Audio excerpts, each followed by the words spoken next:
Why, now indeed your noble plan is plain. Your powers are grand annihilation fail, and so you traffic on a smaller scale. And frankly, even that brings little gain.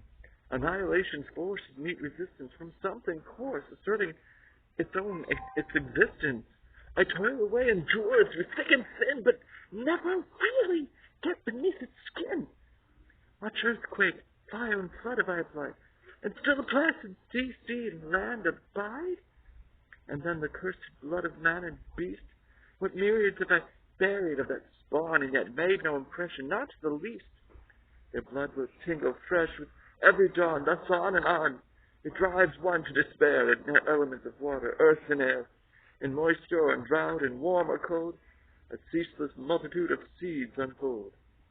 Flame is still mine, the power of flame alone, else within nothing I could call my own.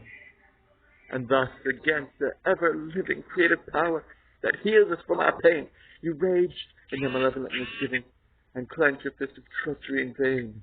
Strange, sterile son of chaos, think anew, and find yourself some better thing to do. That the matters that you kindly mentioned shall come up soon for our attention, but for the present, please, may I retire? I know you now, so why inquire? Come when you will for self-effacement. Us, use, pray, the door, or here's the casement, or travel by the flue above the fire. I must admit my exit from the scene is discommoded by trifling things. The devil's charm above your door, I mean. You find my pentagram embarrassing, if that forbids you tell. How came you in, you child of hell? Or how is such a spirit caught or cheated? Beg pardon, sir. The drawing's not completed. But here, this angle on the outer side is left. You notice open at the joint. Thus fortune sometimes scores a lucky point. It seems, my prisoner, you must abide in proof that profit may arise from chance. The poodle entered blindly in his cramp. But now the thing assumes a serious shape. The devil's in the house with no escape. Why not vacation? By your leave, our friends, our fiends and phantoms must obey a law to use the way they entered in before. Thus are they free, else thralled beyond reprieve. So hell has regulations to enact. Good, for with the law a man can make a pact, then why not with you gentlemen of hell? What hell shall pledge is yours to savor well. You shall not play to find the cards are stacked, but bonds like this aren't easy to achieve. I promise you when space and time allow a further talk. But I entreat you now, permit me, sir, to take my humble leave. Yet stay a moment more, I long to learn some tidings of the future's veiled events. Nay, let me go, and soon I will return to bide your question to your heart's content. Not I, it was who whistled you from hell, a self-willed bird. You flew upon the line. Who holds the devil? Let him hold him well. He hardly will be caught a second time. If it so please you, I consent to stay to bear you company upon condition. I use my arts to while the time away. In this I crave your worship's kind permission. I'll see your arts. You have my full consent if what you have is pleasant to present. This hour, my friend, shall stir your senses more than any pleasures you have known before, more than a year in tame existence spent. The things that dainty spirits sing you, and the lovely sights they bring you, are something more than magic's empty show. Your palate shall be satisfied, your sense of fragrance gratified, and all your subtle feelings set aglow. No need have I of paltry preparation. We are all well met. Begin the incantation.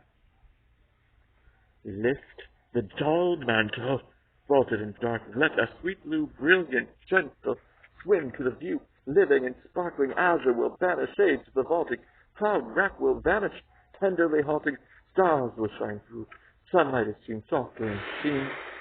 From the four quarters, swaying and teeming, fair heaven's daughters bow with the gleaming beauty of dreaming. Over the waters and the heart's longing follows a thronging, clothed then in streaming ribbons of heaven. Lo, They are given beauty that covers many a bower, where the fond lover is pledged the soul's hour, covers the vernal, springing eternal to the heart's flower.